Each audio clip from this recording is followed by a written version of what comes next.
my car. With all this ice and snow we've had, I've not felt comfortable. I can't, still a little uncomfortable walking with the icy Right. areas. Yeah, yeah. In no sense in risking your health, My car. Yeah, with all this. There'll be another winter next year. Yeah, I'm really glad they removed the geofencing, though. It was really annoying to get FAA approval and then DJI say, nope, sorry, you can't fly. Yeah, no, I couldn't agree more. I mean, I do have somewhat mixed feelings on it because hopefully we won't get an influx of newbies that just don't want to bother paying attention to the rules and start screwing it up for us. Because then what'll happen is the FAA will crack down and will get real restricted, and you don't want that. Yeah. Well, one of the difficulties I think is getting the information out. When I first got my drone and I first started flying, I had no idea what a Lance approval was or how to get it. And it took me a while, a couple of people pointing me in the right direction. And I don't know what the answer is, but when you buy a drone, there should be some source of that information. Yeah, I agree with that. And that's actually one of the reasons I put the program together that I did that we're going to be putting out next month during this time. Um, just because if somebody is thinking about getting into this, it's meant to introduce them to the world of drones. What's the process when you do buy one and all that. So that's exactly why I put this together. Are you presenting it here? Yeah, it should be right, Jeff. That's September. That's Yep. March. Yep, next month. Yeah. Next month. If anybody wants to join the panel, please raise your Zoom hand. And Marty or I will bring you on in.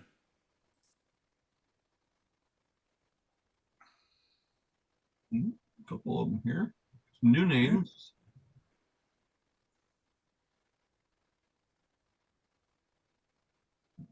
What's in?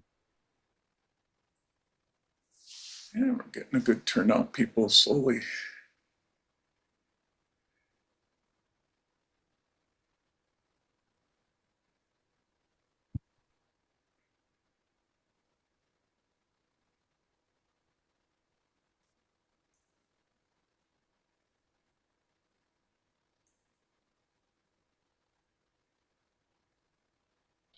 Yeah, you know how it is, Jeff. Everybody waits the last minute. Yeah. Yeah, All right, probably. well, we're going to get started here, everyone. Again, if anybody wants to join the panel, please raise your Zoom hand. And we're going to get started. We've got a full morning ahead. We will have Kevin Adams talk about photographing waterfalls for day and night, somebody that I've followed for quite a few years. But I've got a few announcements first. Number one announcement is next Saturday. WACO has their main seminar with Daryl Gouline. He will be talking about landscape photography and travel photography. It's going to be a really nice seminar. General admission is $36.50. You can sign up at on the WACO website. And so please, if you haven't signed up, please sign up. It's going to be a great morning seminar. It will go from 9 o'clock in the morning till about 12:30. So we still have plenty of room, and that seminar helps keep this digital forum going all year long. So it's one of our major funding areas for WACO.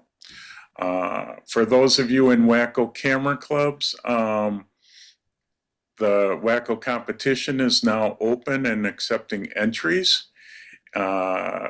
One note of change is we have moved the competition date up a month to April 5th instead of the first weekend in May. So you will have to get your images in before March, I believe it's 23rd.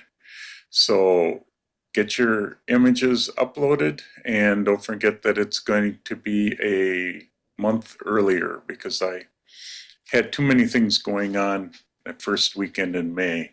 Actually, if anybody's interested, the first weekend in May in Menominee Falls, we are having a Revolutionary War reenactment that whole weekend. A great spot to get some super pictures. So check with me if you're interested in that. We have a bunch of reenactments at Old Falls Village Park in Menominee Falls all summer long, and I'm heavily involved in that one, so it will be a great time if you want to get some interesting people pictures.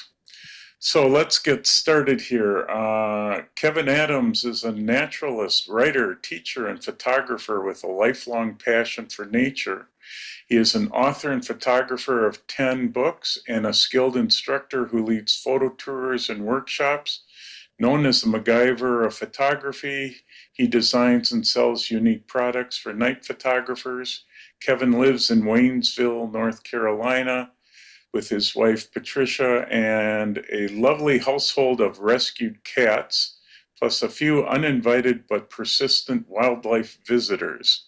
And you may end up hearing my cat as he's now sleeping on all my cables in the corner here.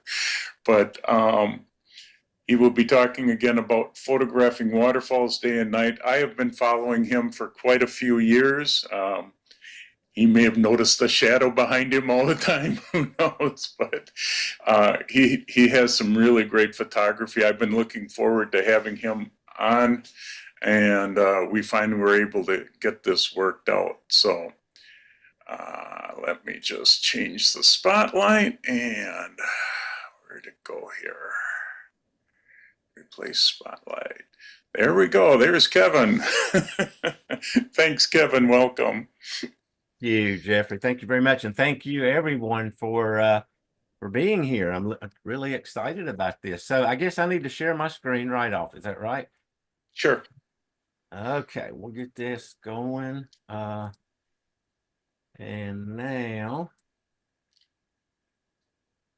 well, there we go. Let me switch this over. Okay, Yep. so I'm assuming Good. you see the title slide now that has the night and day waterfall on it. Yep, we do. All right, well, we are good to go. Let's talk about waterfalls. So I know you guys got some cool waterfalls up there, so hopefully you can pick out some information here that you can apply to some of those. Sometimes people think about, well, how can you give a whole program on photographing waterfalls? And my problem is deciding what to keep out of a program on photographing waterfalls. And I think you'll see what I'm talking about. You'll understand before I get done with this program.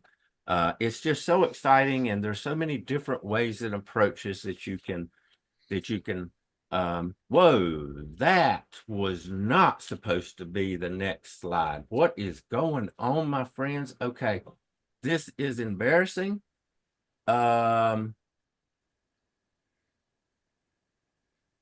I don't know.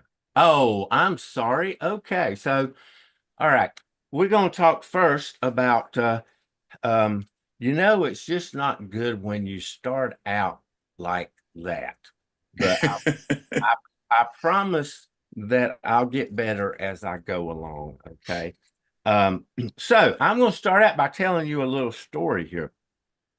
I was in the Smokies a few years back, and I was camping, and I woke up the next morning, and I was just laying in my sleeping bag trying to decide what I was going to do for that day. And it just hit me. I thought, well, I haven't been to Grotto Falls in a while. I think I'm going to hike to that waterfall. So I started hiking, and about halfway there, it started sprinkling rain. And I thought, well, that's okay. I can handle that. Besides, I like photographing waterfalls in the rain anyway. So I finished up the hike. I got there, set up my camera, and I am just ready. I mean, I've got the shutter release in my hand, and I'm ready to take the picture. And I heard a sound, and I looked over to the left, and I'll be darned, here comes this llama train walking along the trail. Oh, I couldn't believe it. Well, and trail goes behind the falls, and I knew the llamas would be going behind there, but they're moving at a pretty fast clip. So I knew there's no way I was going to get a shot. So I was just waiting for them to get out of the way because I had like a 4-second shutter speed. It was pretty dark that morning, real early, rainy, and they'd be all blurry if I tried to photograph them. But I'll be darned. They got behind that waterfall and stopped. I couldn't believe it. And so I pressed the shutter and I got the shot. And just about as soon as I got the shot, they took off. I mean, can you believe that? If you do, I'm going to hang around, and after the program, I want to talk to you. I got a bunch of stuff I'd like to sell you. All right, let's break this down, okay? First of all, I wake up in the morning on a photo trip and I don't know where I'm going or what I'm going to do. Are you kidding me? That's not how this works. You plan everything out ahead of time. At the latest, you should know when you go to bed at night where you're going when you get up. Learn your subjects and plan and decide what you're going to do.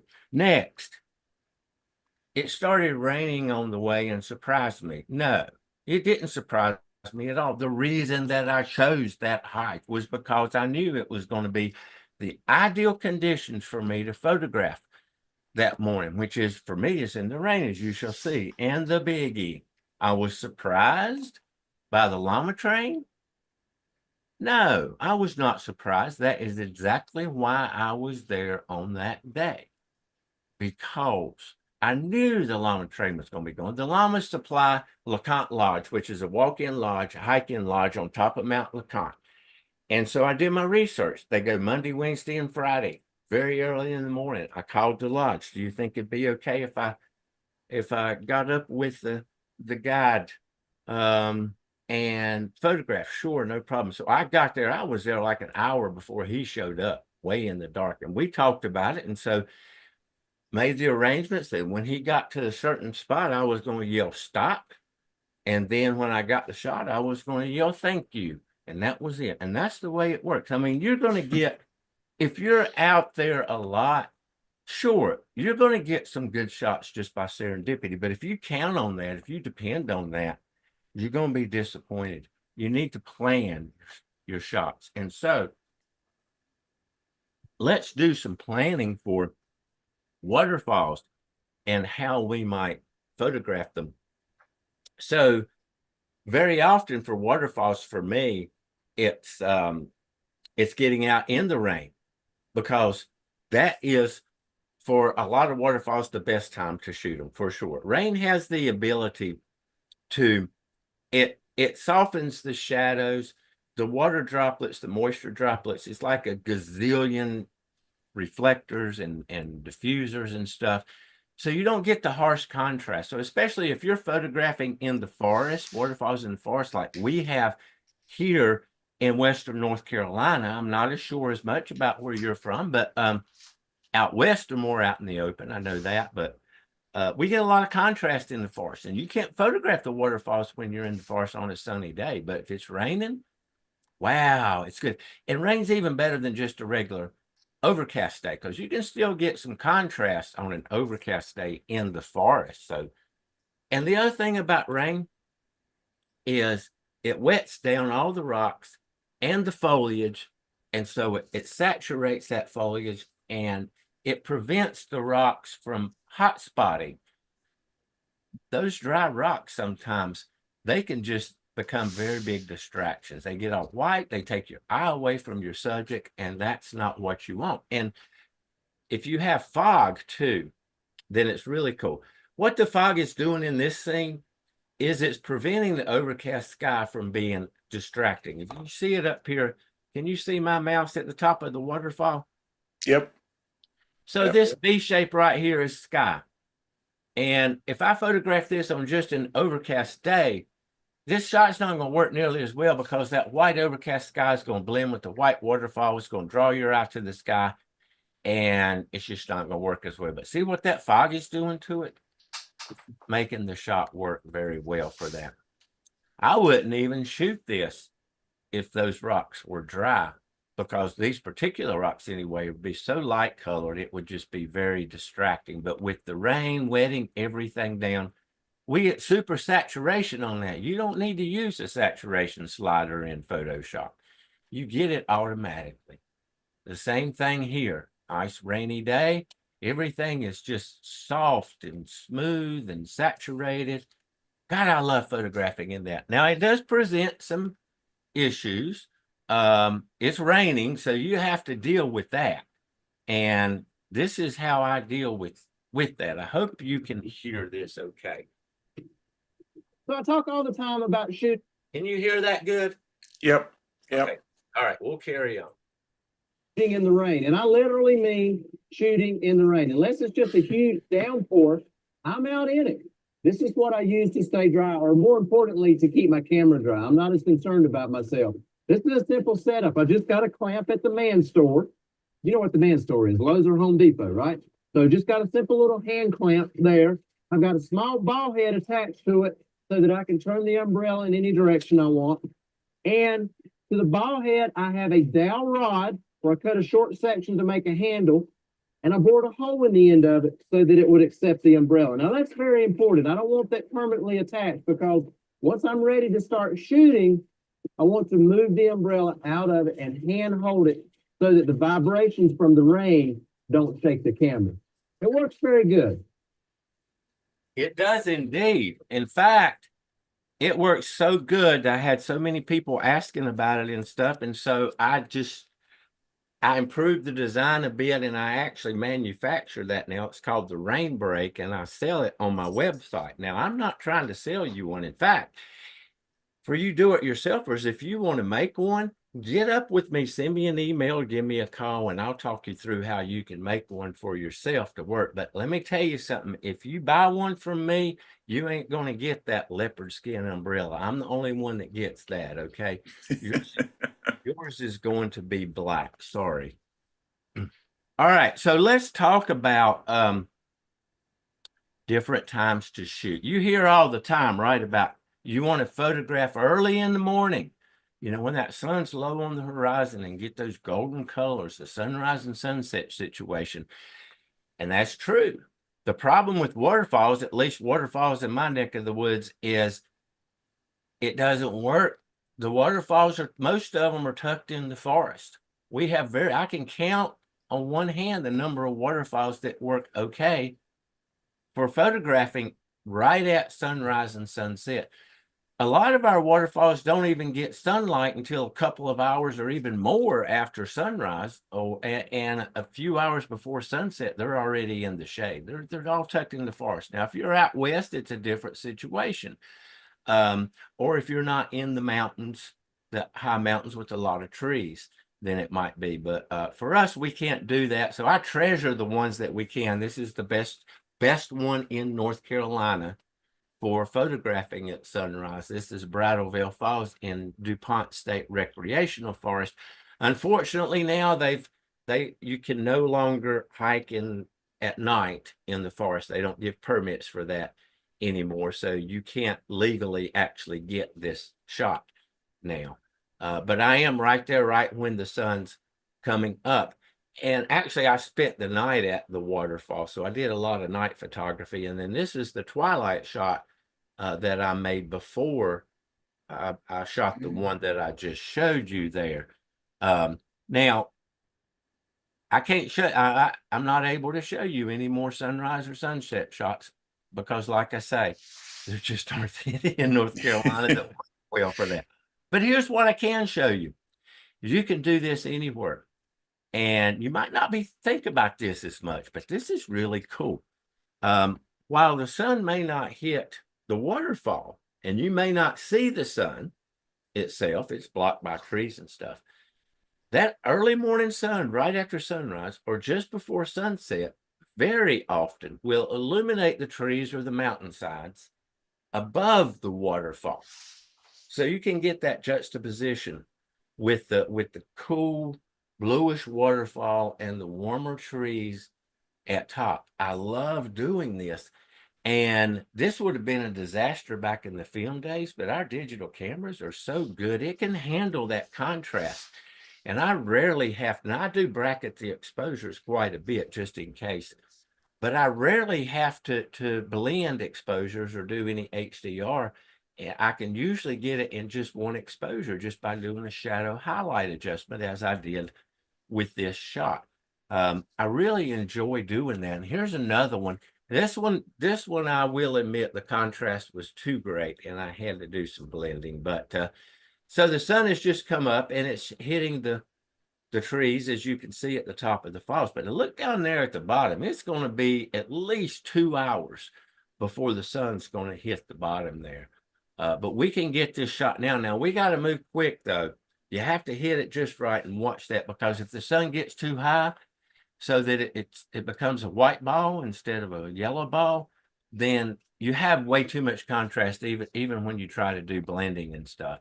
So watch that. Be there early, real early, to get your shots for that. So here's another example of the same thing. The sun has just risen. It's hitting those trees at the top, but not the bottom. So that juxtaposition, I really like that. Of course, we can't always be at the waterfalls when we want to be. When you're taking a trip, you go out on a photo trip or vacation, you have to take what you can get. You still need to plan ahead as best you can. Maybe you could at least plan the night before ahead of time.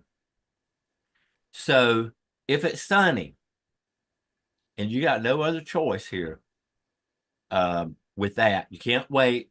This is your trip. You can't come back. Try to find a subject, whether it's a waterfall or anything else, that's out in the open, that's receiving even illumination. Because when you get tucked in that forest, that's when you get all the contrast, and that's when it doesn't work. But if you can get even illumination, even when it's sunlight, direct sunlight, you can make it work. This is an example here, Exhibit A here. It's all out in the open. Well, sort of out in the open. There's still contrast. If you look closely, you can see we got black areas, but there's such a minor part of the overall scene. Not only do they not hurt, they actually help it there. But if I was to walk in the forest in there, I wouldn't even get my camera out because the contrast would be too great. You probably want to bracket your exposures a bit, just to make sure, because the slightest change in exposure with shots like this can make a big difference. And you want to make sure that you come back with everything, all the material you need to make it work. I was at this waterfall a good hour and a half before I made this shot, because when I first got there, the sun was cutting across the waterfall like this. Now that ain't going to work. That's just not going to work at all. So I waited till it got down and I only had this shadow. Now you can see there's extreme contrast here. We have almost no detail at all. In fact, you may not be able to see any detail in this program in this bottom part here, but that's okay. Is quite all right. In fact, I kind of like that down there. You just don't want it to cut off half of your waterfall there. So I just waited. I just waited for the sun to get high enough that it was illuminating enough of the scene that would make it work. And I got lucky with the little spray bow there as just a little added bonus.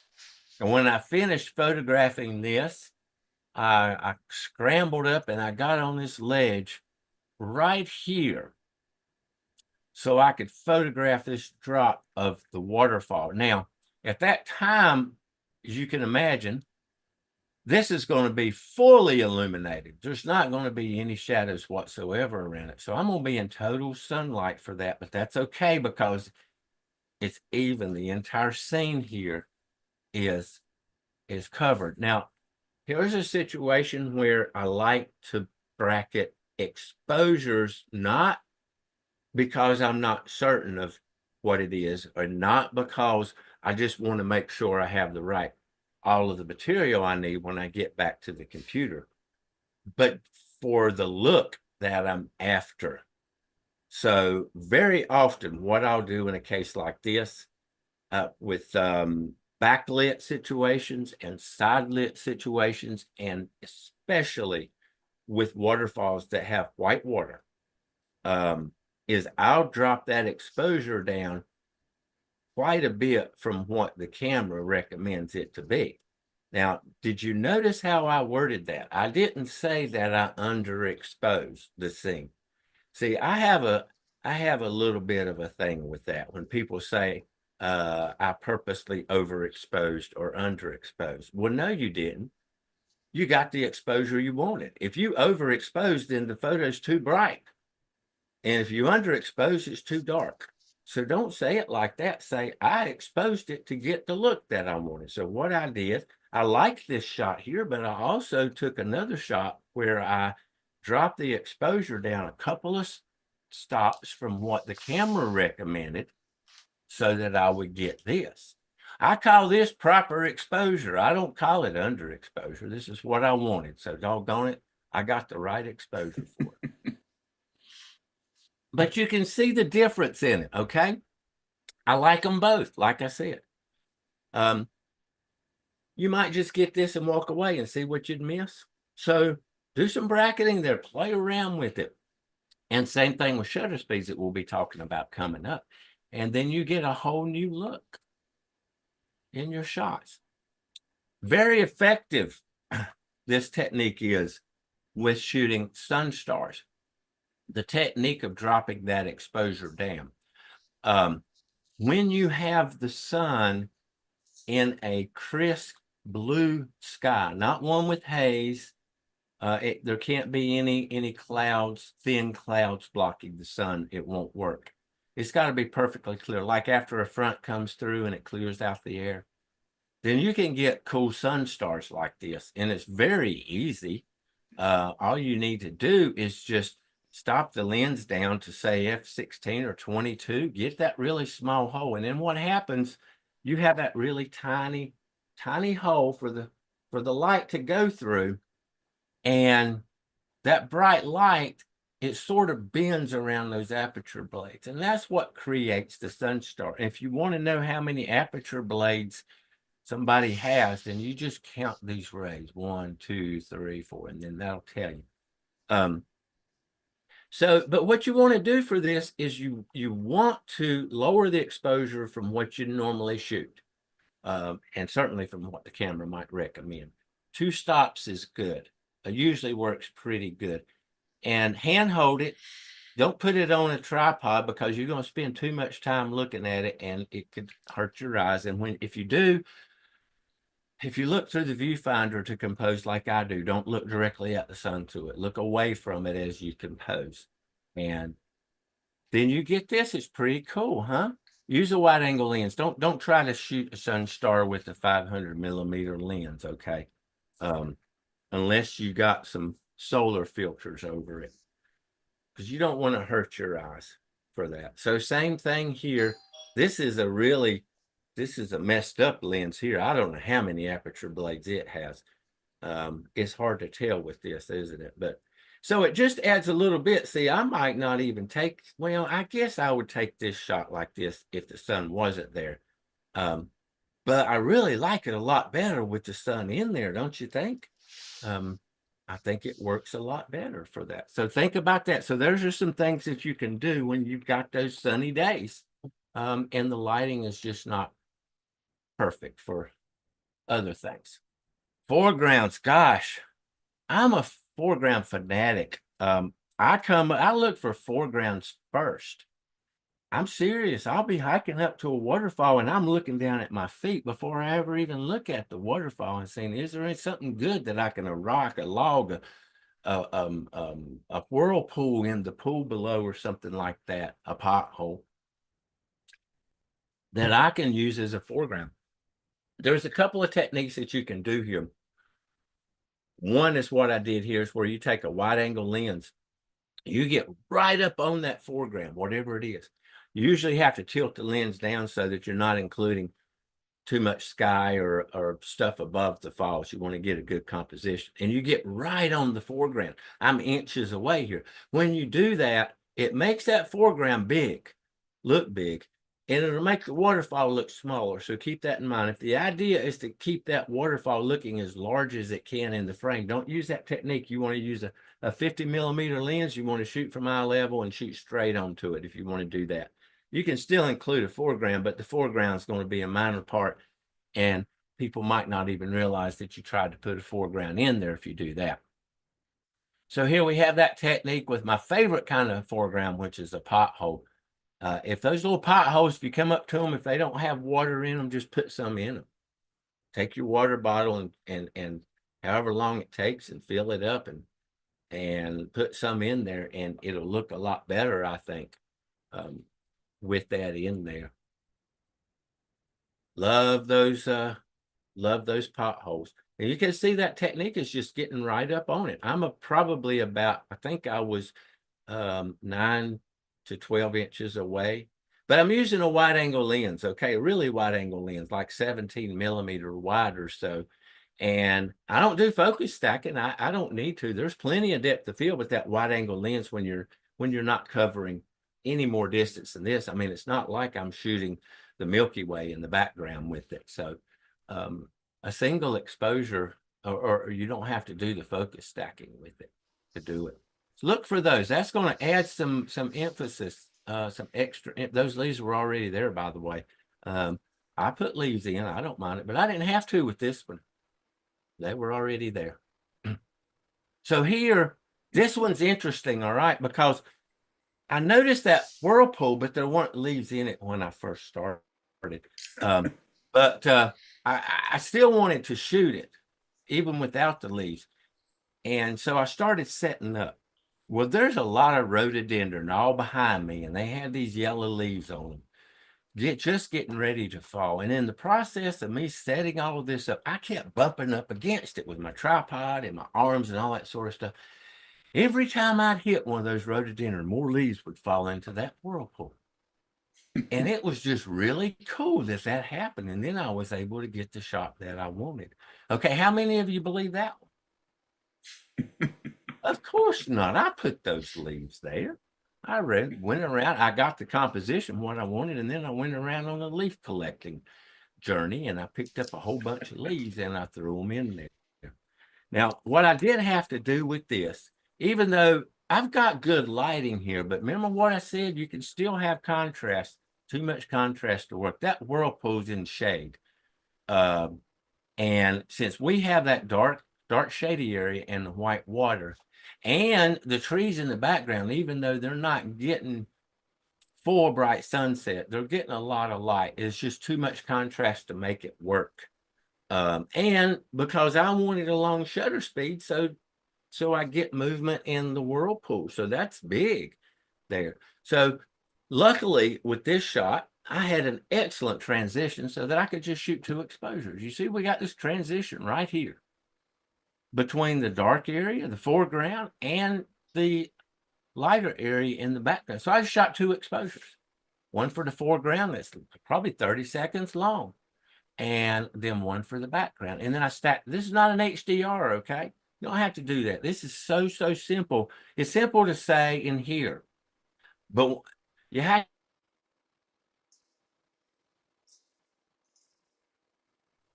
Roll. time on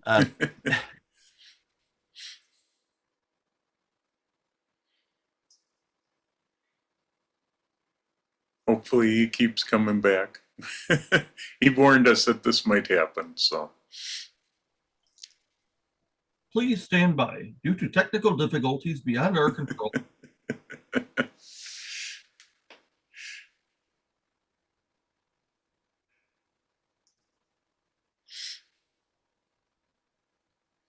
Everybody has fun with internet.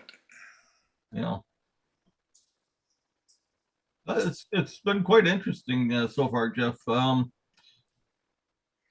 just looking at the chat, and Dan had he mentioned 4-second shutter. Is that what you use for all your waterfall shots? I guess we'll have to follow up with them at the end when we get them back. Yeah, I've got a note for that. And just to let everybody know, we're going to do question and answer at the end. That's what he would like to do. So we're holding your questions. So I've got that one down, and we will definitely answer. So but we'll see if he comes back right away. He does run into some internet problems where he's at, so as you get farther south and into areas where you don't have great internet, you run into problems like this. But he's in a neat area, the Smoky Mountains, Grotto Falls, that first shot that he had done. I hiked up to that waterfall a couple times, once with a 4x5 camera and all the gear needed to do it in the film days. And that's quite a hike. It's a good 1.5 mile walk uphill, and not the easiest of trails, but it's a gorgeous waterfall. I've never seen it quite that full. I've always gotten there early or late spring, and it's oh,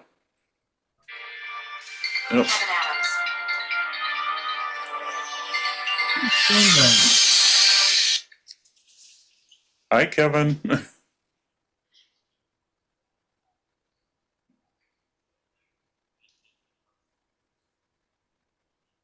Oh, okay.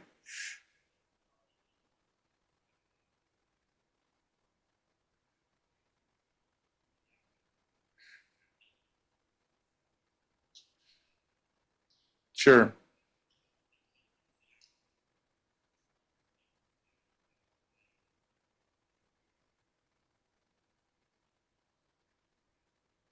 Okay, no problem.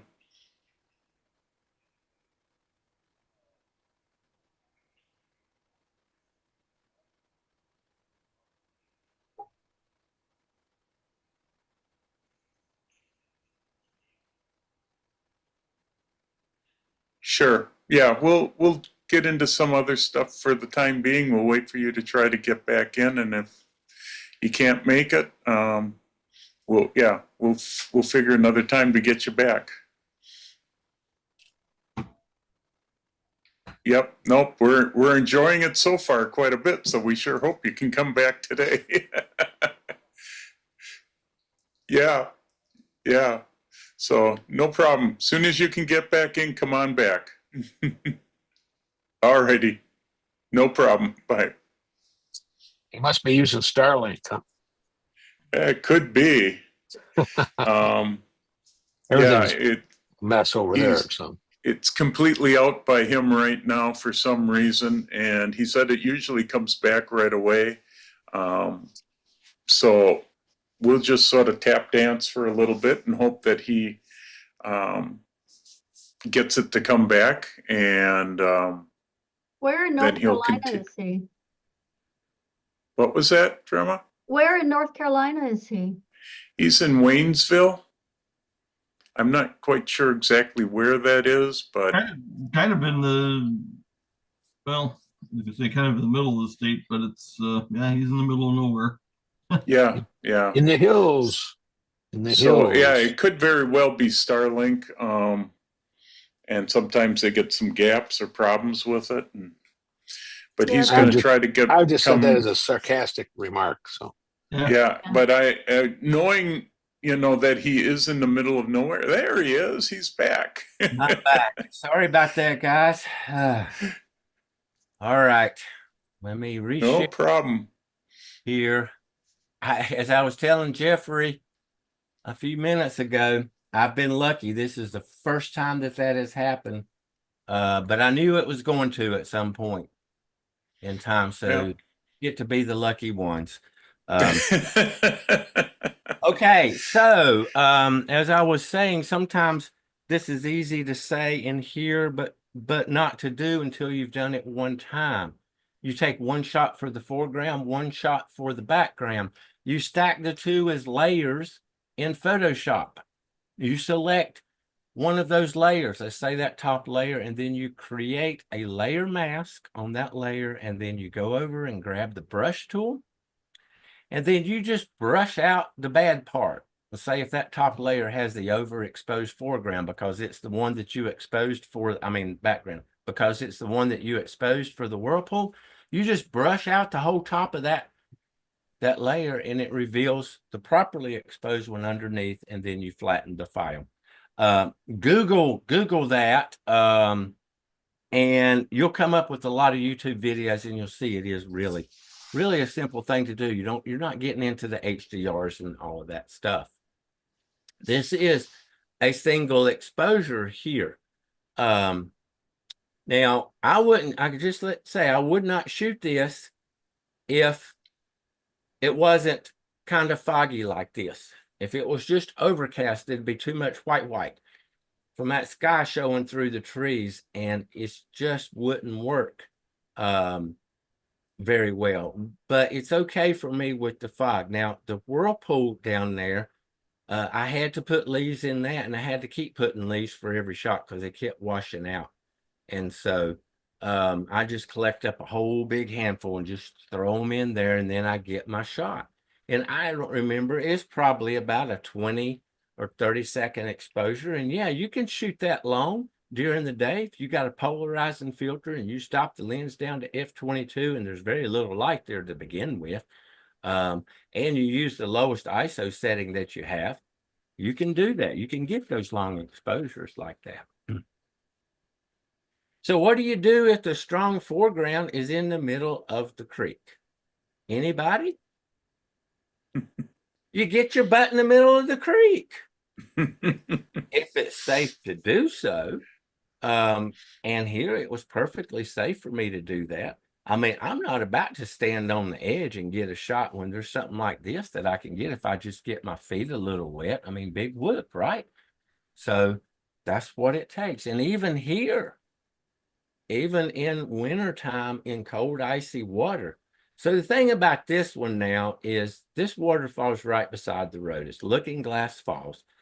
And my car is just it's about a 2-minute walk to get up the bank there, go up the steps to get there. So I could endure a little bit of cold feet to be able to get this shot. Now, if I'm out on a long hike somewhere, then I'm not going to get in the creeks in winter like this for that. But sure, I'd definitely do that. And you could carry, well, I know a lot of people will carry waders and stuff like that. I used to do that, but it's more trouble than it's worth. And plus with waders aren't real safe to wade in if you're doing a lot of walking around and stuff and scrambling to get in photo position and all. And then you crouch down to get a shot like this because the camera is only a couple feet away from the foreground, and then your waders fill up with water and all that stuff. Yeah. So here's the same waterfall, obviously not shot in winter, but still cold. Get right up on that rock. I mean, I'm less than a foot away from that rock with this wide angle lens, and I use my flashlight to throw a little light on that rock so that it would jump out a bit. So I get my feet wet a lot when I'm photographing waterfalls and stuff. And so my boots get wet too. And here's the solution that I come up with the wet boots.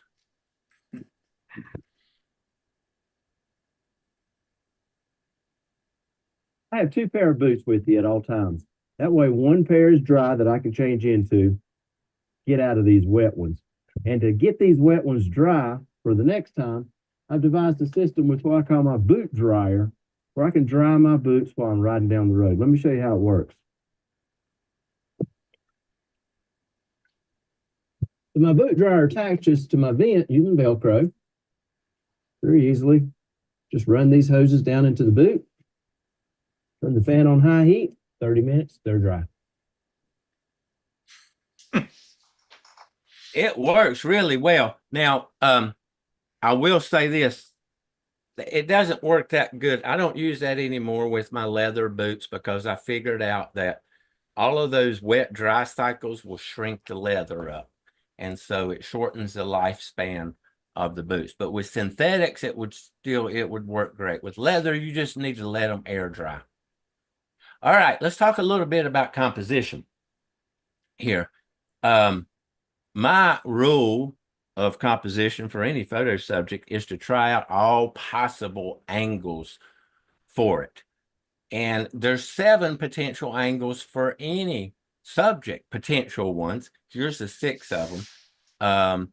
And the 7th one is my favorite, is actually getting inside. You can, like, for instance, I bet you like to get inside old cabins and stuff and shoot out the windows and stuff. I love doing that sort of stuff. Crawling in a hollow log and shooting out if you can. Anything you can do like that. I call that from the inside out.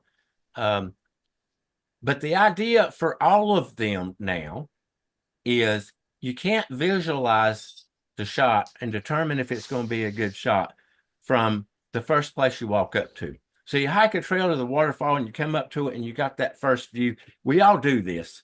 I try not to, and I'm going to encourage you not to as well. And you stand there, you might take a few shots from that point, and then you're trying to decide if you should go somewhere else. Should you actually wade across the creek to get to the other side and get a shot from there? So you try to figure that out from where you're standing. And more often than not, you're going to talk yourself out of it. Well, don't do that. Just go on and wade across the creek and get over there, because I can tell you the only way you're going to know for sure if you're going to get a good shot from any other vantage point from where you're standing is to get your butt to that vantage point and see. And I promise you, if you do that, you're going to get a lot of good shots that you wouldn't have gotten otherwise. Now, from the inside out, the others are obvious, are real obvious. We don't need to talk about that. I just talked about it enough. But the inside out with the waterfalls is really cool. A lot of waterfalls have overhangs, so you can crawl up and get in behind them and shoot through the water. And I love doing that kind of photography. I assume you've got waterfalls up there that are like that. We don't have a ton of them in North Carolina, but just our neighbor over in Tennessee has a bunch in the Cumberland Plateau. But I just love doing it, and there's nothing unique about it at all. But it does add a little extra excitement to the real normal waterfall photos that you're used to seeing. So, and you can decide, it's your choice on whether or not you're going to put some detail in the rock overhang or the foreground or not. I could have used a flash to illuminate that rock above. I could have bracketed exposures and done a blend, similar to the way I just said. Or if it's extreme contrast, I wanted a lot of detail in the foreground, I could have merged them in an HDR. I usually don't do that. I usually leave it like this. I like to keep the foreground dark, particularly the rock overhang, because I think that adds to the effect of this kind of image. Remember the sunrise shot that I showed you with the waterfall? This is that waterfall. And so right after making that shot, before I lost the golden sun, is I quickly went behind it and shot through the water to get this. On another day at the same waterfall, I did it during the day. This shot works for one reason. It's because we do have a sunny day, a blue sky day. So here's another thing that you can think about for those sunny days. If this is an overcast day, I'm not even taking this shot. Why? Because think about it. White sky, white water. The water blends in with that white overcast sky. You get no delineation between the water and the sky. And to me, it's just not going to work. But with that blue back there, I think it works really well. Here I did the same thing after a shoot. I showed you the shot earlier from in front. And after getting that, I ran. Well, I had to kind of walk gingerly, quickly and gingerly, because everything's covered in ice. I didn't really run, but I got back there as quick as I could before I lose the sun.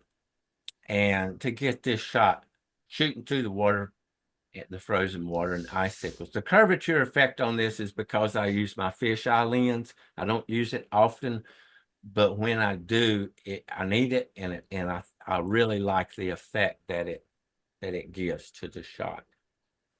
I crawled up inside this little cavern area. This is Cavern Falls is the name of it, actually, shooting through it like that. I got thoroughly drenched, but so what? I mean, if you let a little physical discomfort, a little hunger, prevent you from hanging around and getting yourself into position for good shots, well, then your portfolio is just not going to be as good, is it?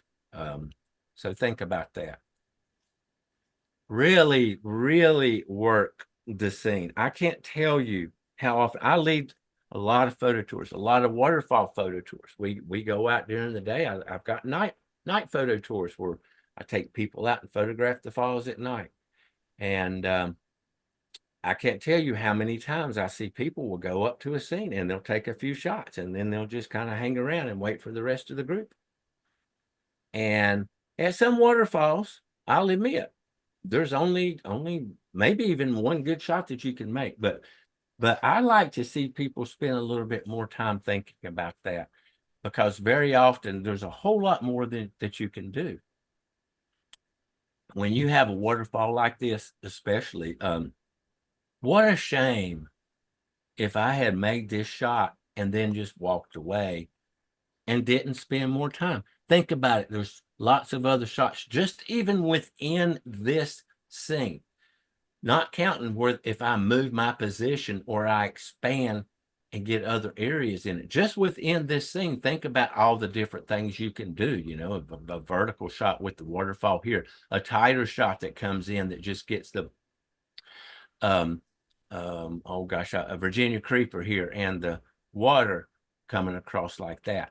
And then tight shots that get in on just the water, all kinds of things that you can do. Now here I backed up so that I could get more of that cliff on the right. And here's that tight shot that was, or not real tight, but it's just got the vine and the waterfall in it. And then, so you work the scene like that. When you find a good situation like this, boy, I'm telling you, spend some time with it. So let's think about some other things too. Not just the different compositions, but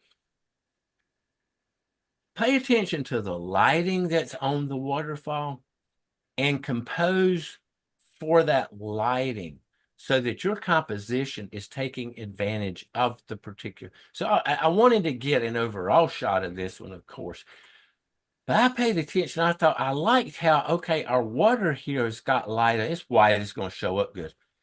But all of the dark areas around there, I thought I could work with that if I just got in tighter with tighter compositions and stuff. And when I really started getting in tighter, and that's when I started having some fun and really like it. It's almost like a black and white photo. I just put in my 28 to 300 zoom lens and just zoomed in and out until I found compositions that I want. I mean, you might never think, you look at this right here and you might not think that, okay, just by putting on a longer lens and zooming into a little section, you could get that, but you can do that in lots of situations. And this might be something that would rescue a waterfall on a sunny day in the forest, where maybe you can't shoot the entire waterfall, but you could pick out a section of it and shoot that. I love doing that. I really, really love my 28 to 300 lens, because I can mount that booger on the tripod and just stand in one place and just zoom in and out if you got the right waterfall, and just pick out these things. I love this waterfall. But for at least 15 years, it hasn't been suitable to photograph the overall thing because of all the clutter that's at the bottom of it. But gosh, the way that waterfall is arranged is just spectacular. But I could shoot tight shots, a little tight shots, and that's what I did. I picked out a little section of it. It was overcast when I got there, but the sun's kind of in and out. It was cloudy, not overcast. The sun was in and out of the clouds, and every time it would come out, I get that little double spray bow, which I thought was really cool. All right, here's one. If you had never been to this waterfall before, and you get there and the lighting situation's good as it is on this day, you should spend a couple hours with it. And you could spend a couple hours and never move, because there's so much to do. When you have a waterfall with a lot of little ledges where it's broken flow, and that water's flowing over moss covered rocks and stuff, oh my goodness, Oh my goodness, all these, this same waterfall. Now, they weren't all shot on the same day. I will say that. I've been to this waterfall many times. I got, oh my God, I don't know how many photos I got. And every time I go, I take a bunch more, even though I've already got it. But I still keep shooting it because it's just such a great situation here. Just get right in. I mean, how could you not pick out tight shots and all in something like this? Oh my goodness. Just pull it out. You notice I used a little faster shutter speed here to get that effect. That's coming up, by the way. Little faster one here too, 15th of a second. I'll just go ahead and throw that out now. 15th of a second when you got tight shots with water and you want to get a little bit of, see the difference there? 15th of a second. Just get right in on all that. Yeah. Okay. There is no polarizing filter in Photoshop. Now, I've had people tell me that you can duplicate the effects in post-processing. And I'm pretty good at keeping my mouth shut.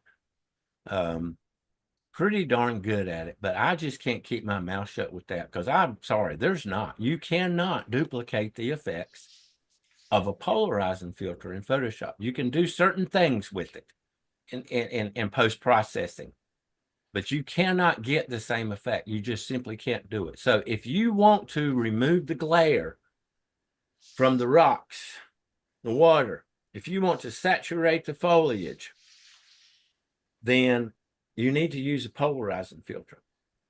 Put it on, you rotate the filter to the desired intensity. Sometimes I don't go full strength. Sometimes I keep those reflections in the water and maybe only go half strength with it. But I promise you the only difference between these two shots, you might not believe me, and that's okay.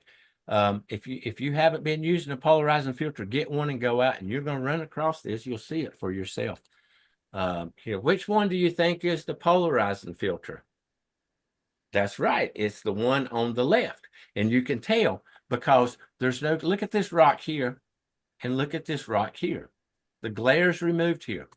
Look at the rhododendron and the dog hobble and all in the foliage and how you got waxy leaves like that. It reflects a lot of the light, even on overcast days. This is overcast, okay? That polarizing filter is going to remove that glare and it's going to saturate everything. All right. Here's one with or without the filter, and here's another one with or without. Do you think this is with or without? This is without. We got glare all over the place. This is with. Now, I've had people tell me, I had one or two people tell me they actually like this one better, and that's fine. It's your photograph. You shoot them however you want to. But I'm just showing you the difference between the two, and you pick the one that you want. This is the one that I picked. All right, now let's talk about shutter speed. Oh my gosh. Do you want to start a fight? Just post a photo on Facebook that's got a silky water on it and say something like, this is the best way, or this is the only way to shoot water. You see it more often the other way around. It's really frozen. So, post something. If you want your photo to look real and not fake, then use a fast shutter speed or something like that. Well, you know what? Just shoot it the way you want to and don't worry. I can't tell you the vulgar remark that somebody made to me on a Facebook post when I posted a photo and he told me that my photo basically looked like crap because I used a long shutter speed for it, and that's not the way you should shoot water. And I responded with something along the lines of, I'm going to shoot my photos the way I want to, and you can shoot yours the way you want to. And I had to delete his comment afterwards because it was just absolutely vulgar. I mean, I don't understand it. I mean, really? To tell you the truth, I think this looks more real than when you freeze the water. I don't see water frozen with my eyes. The water's moving, and so I kind of see it moving with my eyes in a photo better. I don't know, but let's go through some different scenarios here. And you can see now, if you've got a whole bunch of water, a big river, then obviously you're going to need to shoot a faster shutter speed to freeze it. You don't need as long of a shutter speed to get the silky look. 60th of I wanted this. I wanted to show, instead of just white streaks that wouldn't, I wanted to show that it's basically falling. And so I used that. Here, I don't know why I did this. The only reason I keep this in the program now is just to show how I made a mistake. If you got a ton of water like this, you better not use long shutter speeds, because it's going to blend that water. You'll just get a white sheet. Now, this is not too bad, but there should be more detail up here. I should have shot this at least a 60th of a second and adjusted my ISO and aperture to get that. For I don't know why I only shot it at a 20th there. This one I showed earlier froze the water, so I used an 800th of a second for it.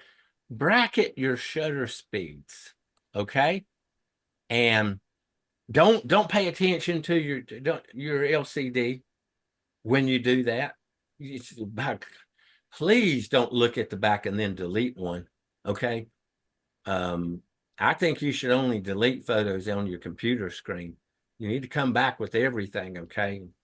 But especially for something like shutter speeds and stuff, you need to really look at it and see, and look at it on the big screen. Here we got 4 seconds, and then here we got a 15th of a second. I said 15th is a good one to use to get this look, okay, in it.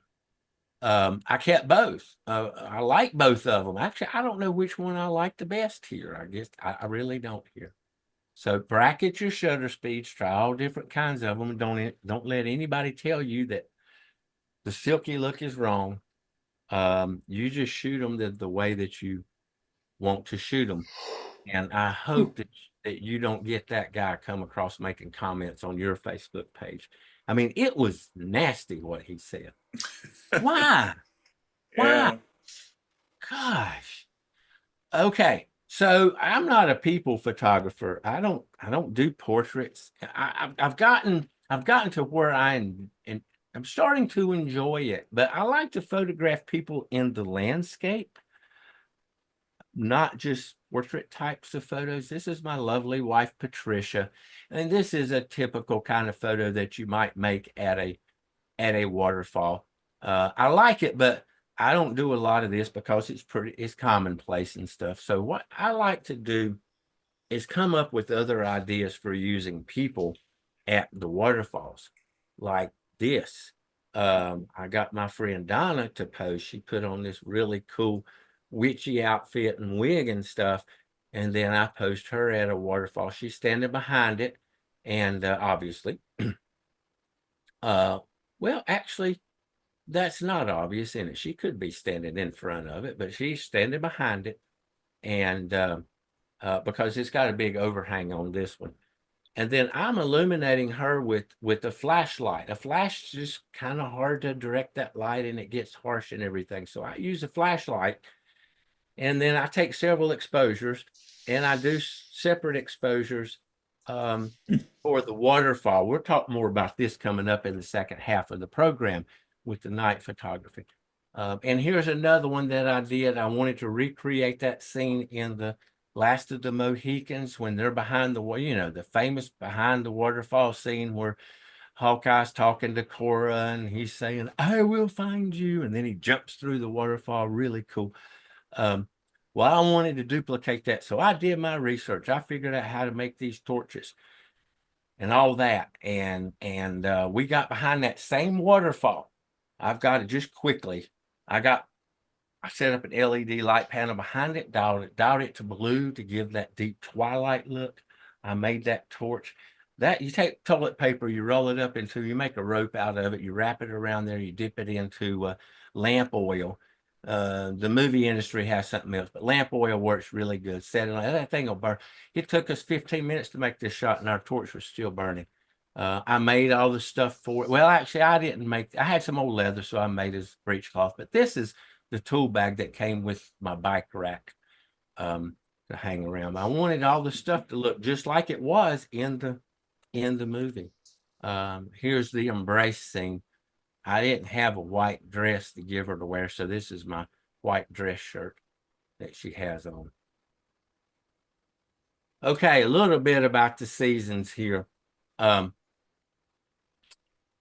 Winter's good, obviously, for the snow and ice and stuff like that. But I also like winter because I like the snow because it covers up cluttered scenes. You know, waterfalls get a lot of clutter.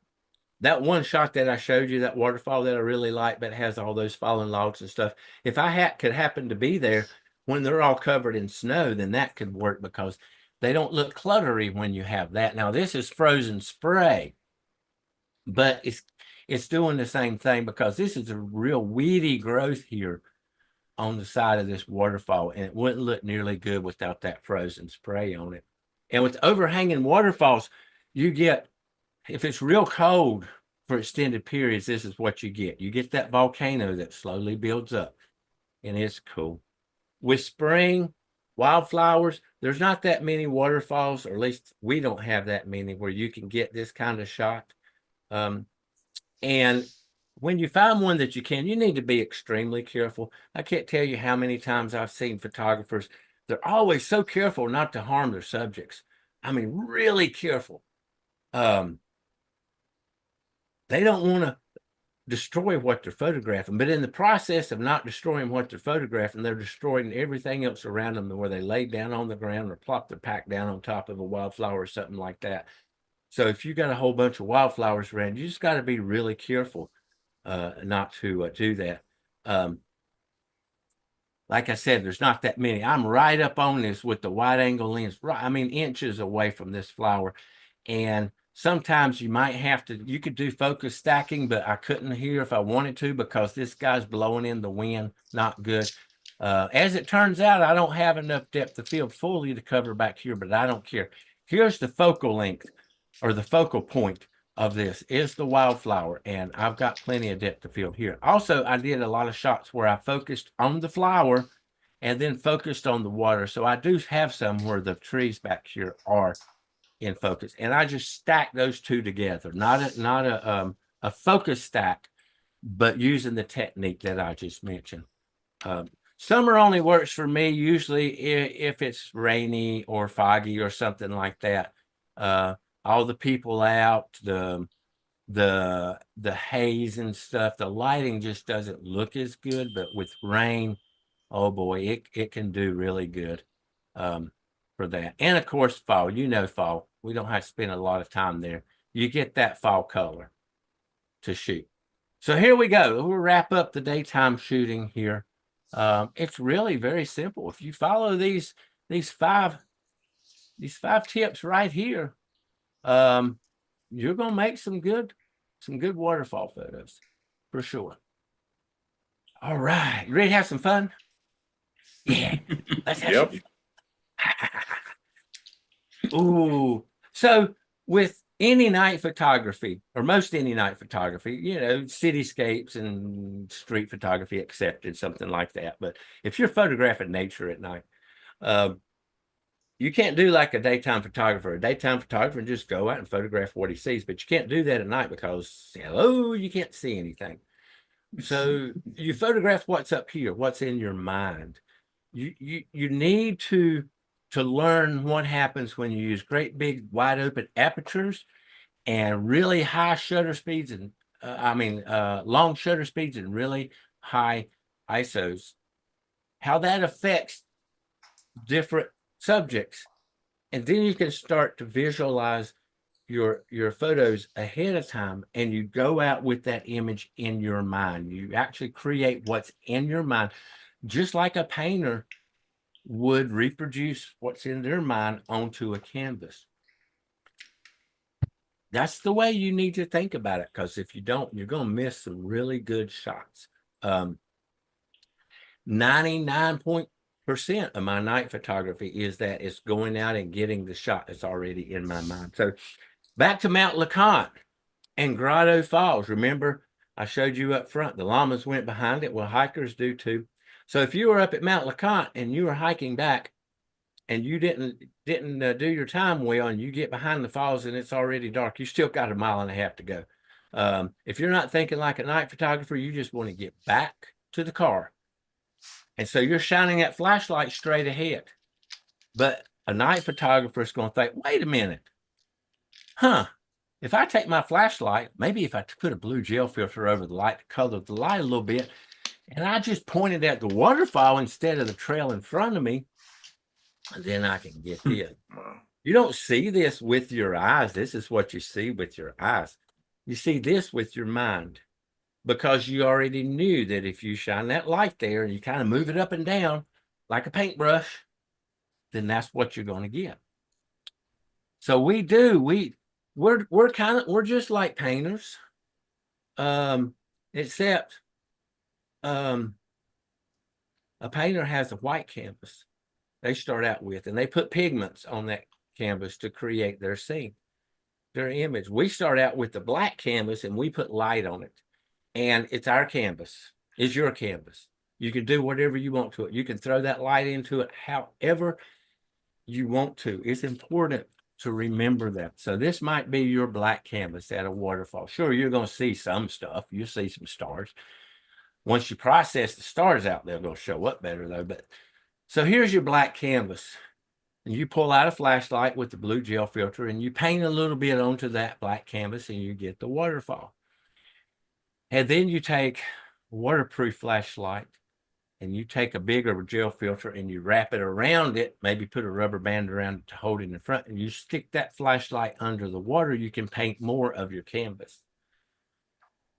And let's say that you've had just a little bit too much to smoke, and you put a green gel filter over your flashlight and you decide to go paint all those trees like crazy, and you can get this.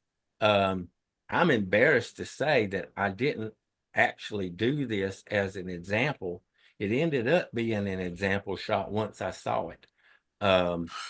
But remember though, it's your canvas. So if you like this, then this is the way you need to paint it. Now, all of these different elements I shot on different exposures. Of course, you have to do it that way with the night photography. You can't do all this in one shot. But it's a whole lot easier. I've had people talk about that takes away from it. It's not really photography or whatever, something like that. Oh, come on, give me a break. This makes it a whole lot easier because you got a lot more control over what you're doing. We're going to be talking more about that. So what do you use to light paint with? When I first started, it was either a flash or a flashlight, mostly flashlight. Okay.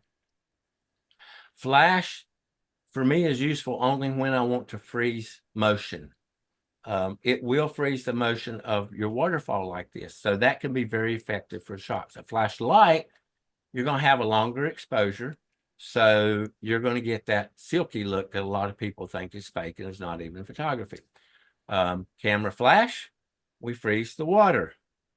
Flashlight, we get the silky look. Now, I am using an LED light panel mounted on a little tripod for a lot of my night photography work. You're going to get that silky look just like you do with a flashlight with that. The problem with the camera flash is it's like a broad brush. If you are a house painter and you're painting the siding on that house, and you're doing it with brush and not spraying, then you're going to choose the biggest brush. You're going to get that 4-inch wide brush. You just want to get as much paint on that side as quickly as possible. But once you move over to the window trim, you're going to switch to the little 1.5-inch angle trim brush, aren't you? So that you don't get paint all over the siding and all over the glass. Well, your flashlight is the trim brush. If you get a flashlight that lets you zoom in and out the light, and a lot of them let you do that. So you can zoom it into just a really tight spot, and you can really control what you're doing. Now, the light panel is a broad brush, but the advantage of it over flash is that you can see the light. With the flash, you don't know what you got until you fired the flash. With the light panel, you can set it up and aim it and get that look exactly the way that you want it. So in cases where you don't need to do detailed lighting in certain areas, if it's okay to throw light over the whole scene. The light panel works really well, and most light or a lot of light panels now will let you dial the color of the light, which works really good. Now for the flashlight to change the color, I use these little gel filters. These are swatch books that you can get. You can get these for a few bucks from B&H and stuff, or Adorama. You'll pay more for shipping than you will for the actual swatch book itself, probably. And you just rip them out, and then you can hold it over the flashlight. You can rubber band it or whatever. Roscoe sells flash packs. That Digital After Dark actually used to be my trademark. They got me to pick the colors for the flashes. That's my photo, by the way. All I got was a couple of free packs of these things. It just wasn't worth it for me. But the advantage of these things is they're longer, so they wrap around the flashlight better. I designed this guy, the gel grip, to hold those in, but I do a lot of this. You don't need this. If you really get into it, you're going to need a better method than just holding it or rubber banding it on there. And this works really well to hold them on. So let's look at what you can do by coloring the light here, okay?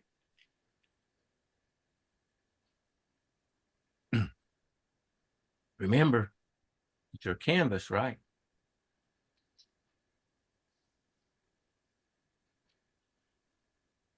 Now, I think there's probably enough people in this program that there might be one or two of you that will think the same as I've heard other people will say when I give this program, and they just kind of shake their head, especially when I show my Prince tribute filter.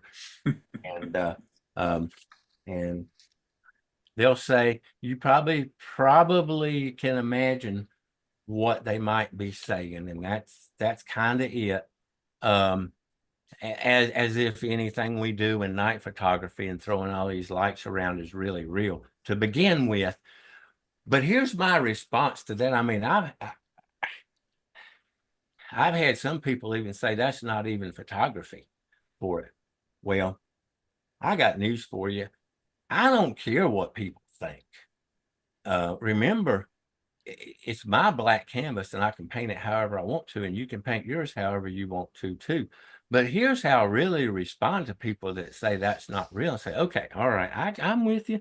I'm with you. We're talking about night photography here, and you want real, so I'm going to give you real.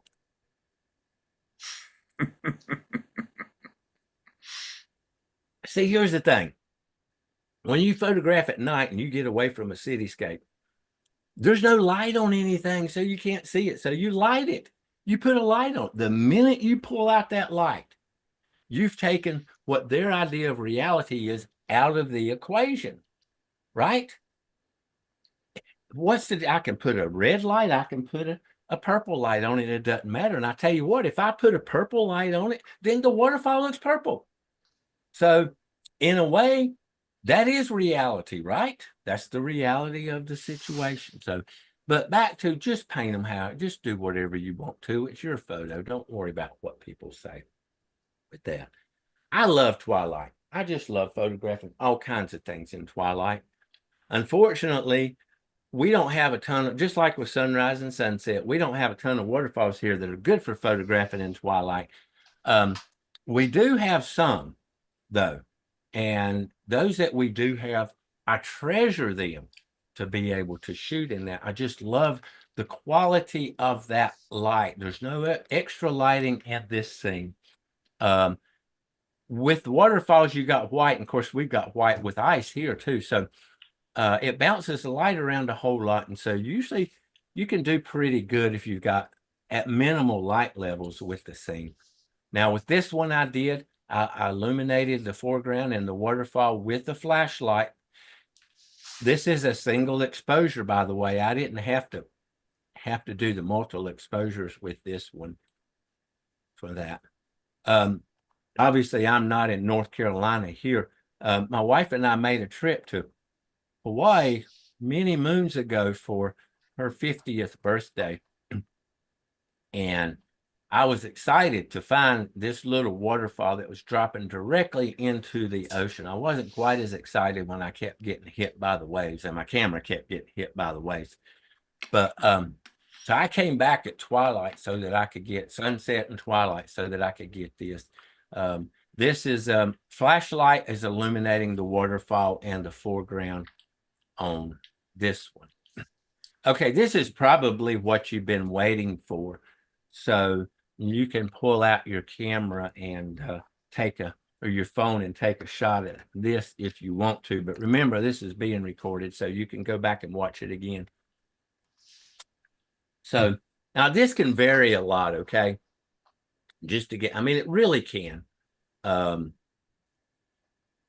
The wide open aperture that's pretty standard for that. F4 is about as small as you want to go, just simply because if you try to shoot at 5, 6, or 8 or so, then you're going to have a longer shutter speed, which is going to streak the stars. And we're talking pinpoint static stars here, and you don't want to do that.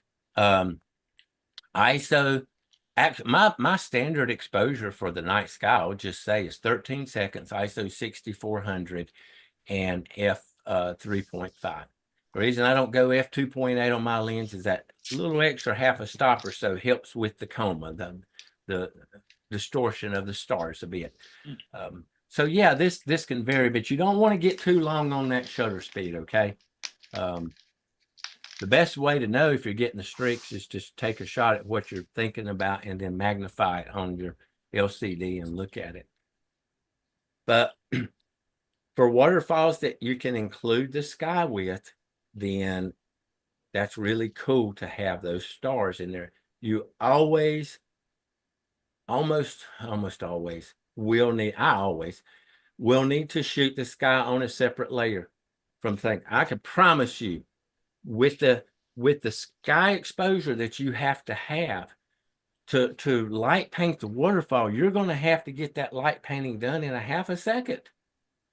I mean, think about it. ISO 6400, are you kidding? There's no way that you can direct that light. And you got to do it in a single exposure too. You want to do those multiple exposures of the foreground, because what happens if you shine that light for too long in one spot and it's hot spotted? The image is ruined. But if you do half a dozen of them, then you're going to have one where you didn't shine too long in that one spot. And by stacking all those as layers and using layer mask, you can just brush out the bad one, the bad part of that one, and make it work. So that's the reason that we do that. Flashlight here, a half dozen light painting exposures for the foreground, and then one for the sky at that sky exposure. Same old, same old. Now, Milky Way, you can take your phone out and take a shot at this, but I can tell you it's a trick, because it's the same. I mean, it's all the night sky, right? So your exposure for the Milky Way is going to be the same for the stars. I don't do stacking, exposure stacking. My base exposure, as I said, 6400, 13 seconds. And that's with the 14 millimeter lens, by the way. So I'm really picky about not getting those streaks. And f 3.8, sometimes 3.5, or sometimes 2.8.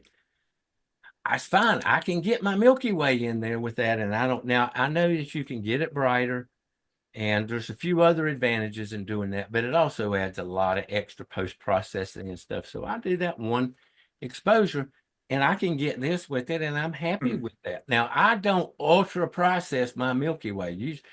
I see a lot of them that, to me, to my eye, are just garish and jump out at you in just crazy colors and stuff like that. Now, if that was the look that I like, then maybe I would need to do that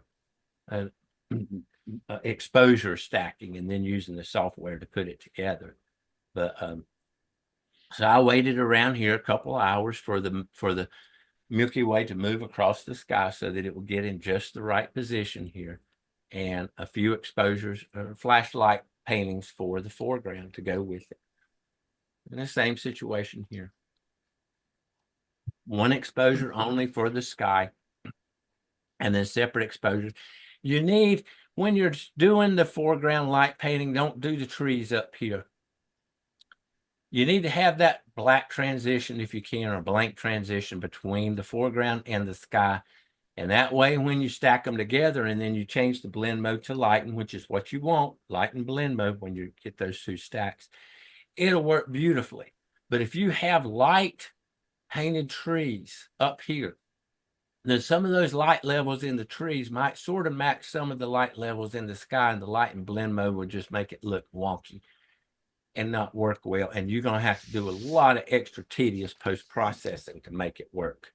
So you notice here, I keep my light painting down in here, away from up here. And besides, I like that look better anyway for that.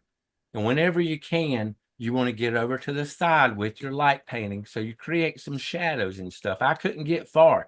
Even holding your arm out as far as you can, or dropping that flashlight down to foot level instead of eye level, can make a big difference, especially if your foreground is fairly close, okay?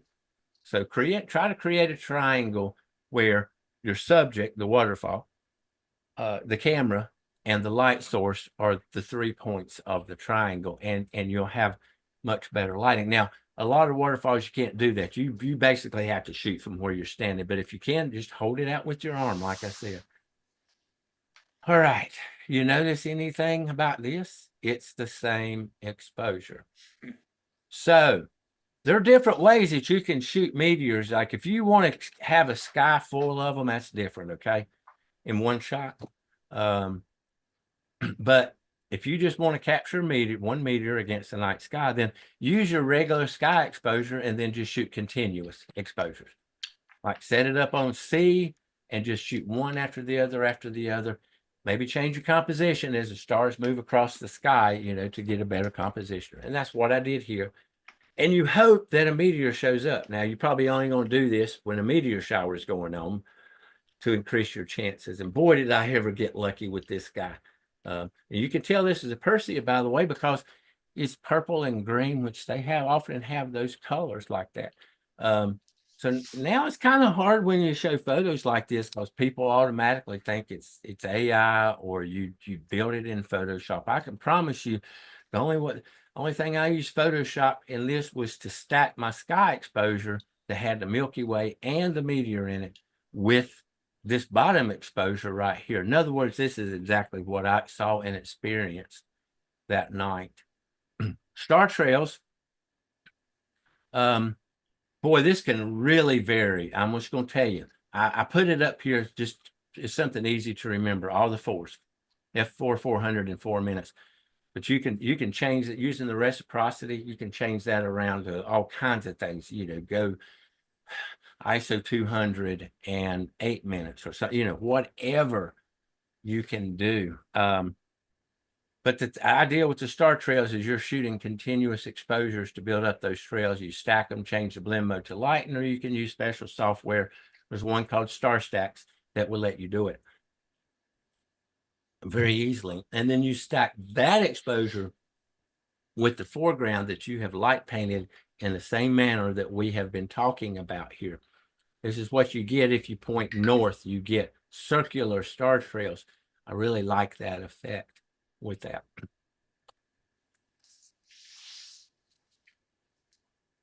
This comes easy for me.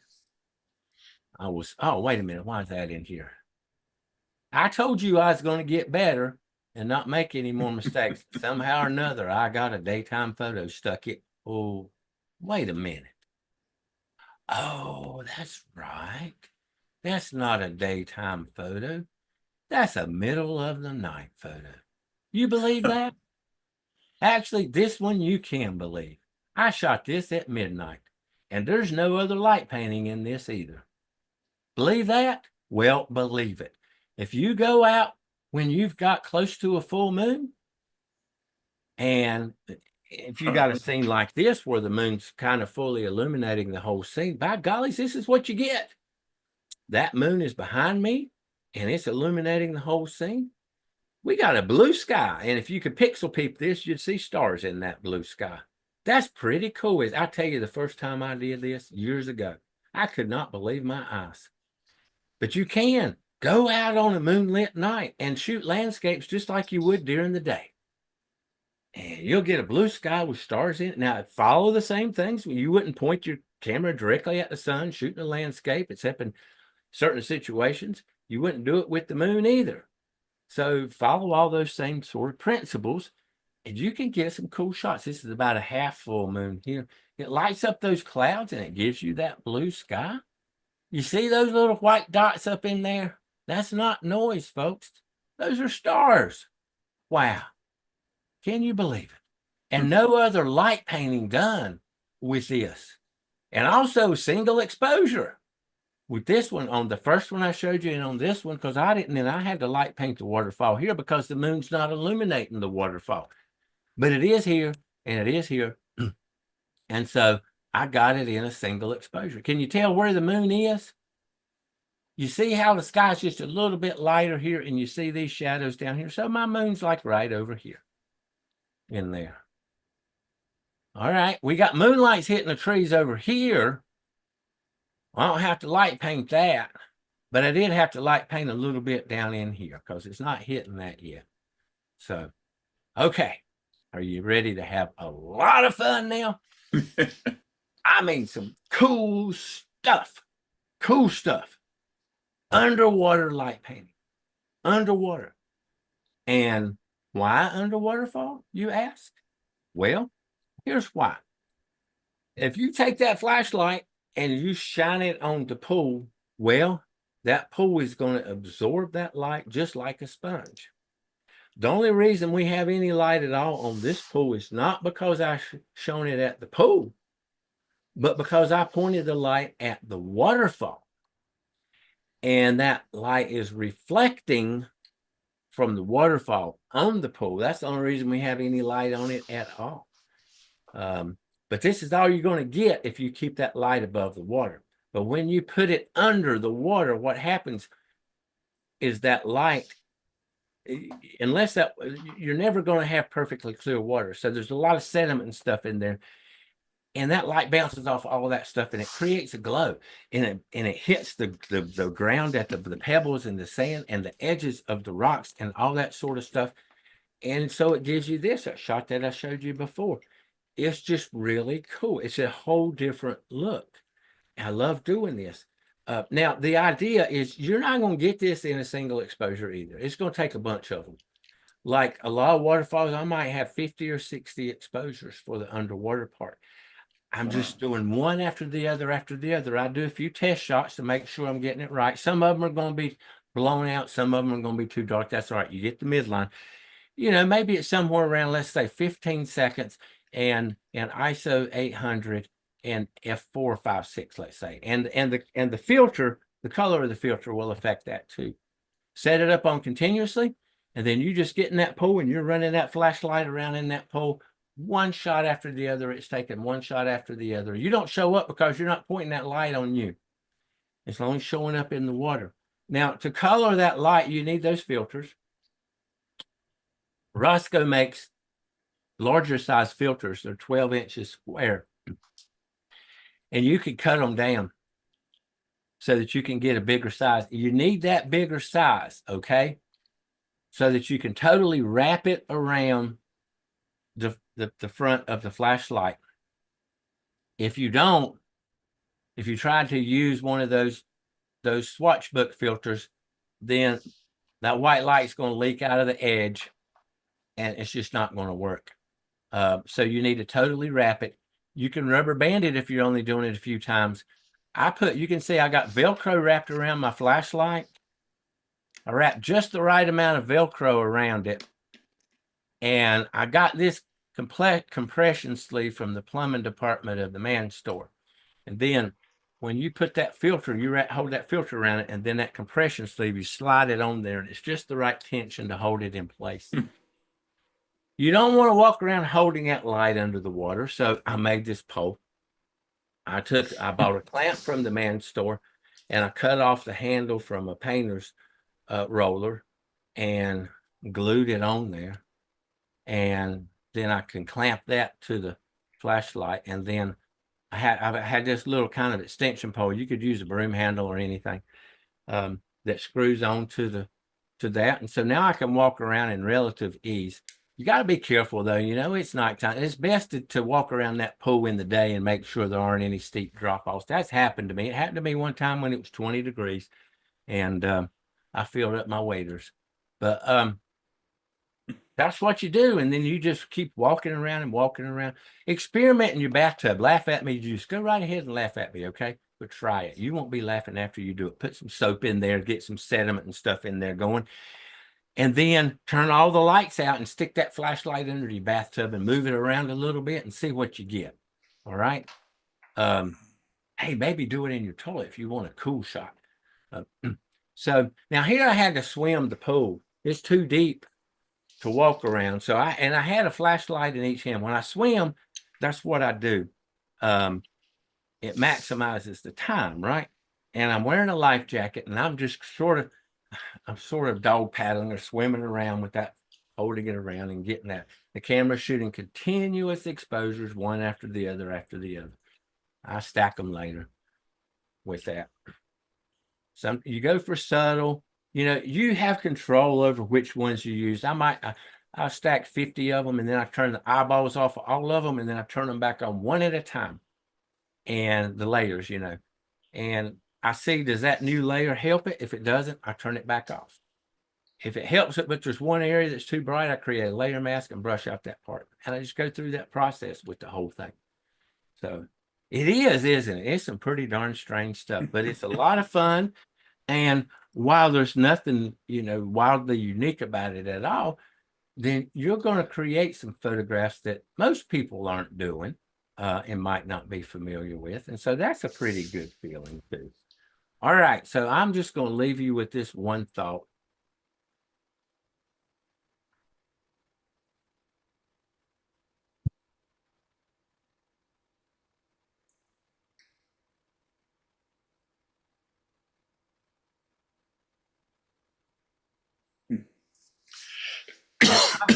I'm a true believer of that.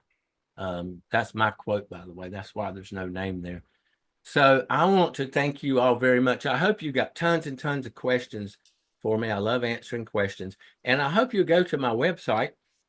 I've got my 2025 photo tours posted up. I still have a few opens for some of the night waterfalls, and I think I might even have one or two openings for the daytime waterfall stuff. But would love to have one of you join me on a trip like that. So thank you again, and I am ready for your questions. Well, thank you, Kevin. That was really interesting. I got two questions that I saw for sure. You sort of covered what shutter speeds to use, so you're just choosing the speed to fit your artistic idea of the waterfall, I take it. Kinda, yeah. Yeah, yes is the answer to that question. But your shutter speed is sometimes dictated, or at least within a stop or so is dictated. You get into a low light situation because it's overcast or because it's rainy or something. You're using a polarizing filter, which is going to cut light. You need X amount of depth of field, so you stop the lens down to get that.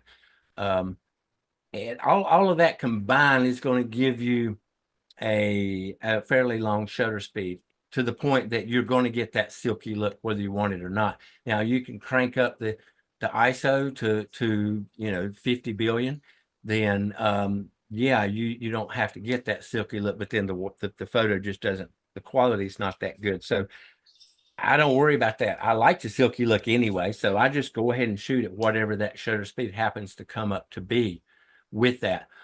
When I bracket exposures, shutter speeds, it's more often when I'm doing isolated shots, tight shots, when I'm shooting free falling waterfalls, where I know that I'm going to get a totally different look between a fast shutter speed and a slower shutter speed, like that. But I'd say for the most of the shots, it's basically, okay, this is what the shutter speed comes up to be. Always having to be careful about photographing in sunlight with the waterfalls. If there's a lot of water in there, because a slower shutter speed just creates nothing but a sheet of white, and you can't have that. So I always have to watch out for that. Okay. Do you use time-lapse techniques for night? That was one of the questions. No, I don't. I'd like to learn a lot more about doing all kinds of things. Yeah, I don't have we're time. always learning. I don't have the bandwidth for all of the different things that I want to do. So no, I've never done any time lapse. Okay. Uh, Were you, so when you're doing the underwater shots, you just have the camera just shooting a set shutter speed and then having it just keep going one after the other? that's it. You should do a couple of test exposures first, just to make sure that it's not too bright or too dark, and set it on continuous. Once you get that set it on continuous, and then you just have at it. You want to get a lot of them. I mean, you might spend even in a small pool, you might spend 10 minutes just walking around that pool with that, because a lot of those shots aren't going to work out. The ones particularly where the light happens to be pointed directly towards the camera is probably going to be too bright for it. You'll have to cut those out of it. And you want to make sure that you've got it all covered pretty good. You don't want any areas of the pool that are completely black. It's okay to have small little areas here and there. You need that contrast, but not a third of the pool, not that kind of thing. So that's it. Just set it up and let her go. All right. I take it the flashlight that you're using for underwater is one that's made for underwater or is waterproof somehow? Correct. Actually, it's waterproof. I'm not sure that the one that I'm using now is made for underwater. I think it's really a flashlight that's just, they call it shockproof and waterproof, but they recommend it for that and night. Coast Portland they make all my flashlights. I like them. They're good. Polyseal, I think, is their little brand name for their waterproof flashlights. You can often find those flashlights at like Walmart, the man store, and for not a lot of money, $30 or so, you can get a decent one for it. Yeah. Yeah. Any way to find out water flow volumes at a waterfall online? That's a tricky question. Well, it is because most of the gauges for the streams aren't for the waterfalls. They'll be farther downstream. And I'm not sure how you would apply it. Yeah. You'd have to actually have visited that waterfall to get a baseline to even know how to apply it. Yeah, and heck, volume can change, especially if it's raining or whatever. I know my favorite times to shoot waterfalls was always in the rain. Yeah, even if you had an automatic gauge that some rivers have, you'd have to check it like right before you're going. Yeah. So I've got, Dan is asking, you're not using continuous bulb. You've got it just set so that your cable release is locked on, so it just shoots one right after the other. That's correct. Yeah, continuous high and lock it down. You need that method for. By the way, I use wired shutter releases. They frustrate. I'm just going to tell you right now. I've tried those remote ones. Yeah. No, they frustrate the heck out of me. And half the time they don't work for me. If they work for you, God, I am so happy for you. But no, Uh-oh.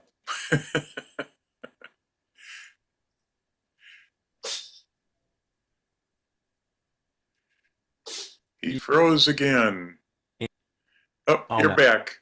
I'm back. Okay. Yeah. Well, I was going to say, at least now I could call you up and we could do the rest of it over the phone, right? Right. Okay, what else you got? Let's see. We're getting anybody from the panel have any questions while I search the comments I guess quick? I got two things. First, Kevin, can you back up one slide?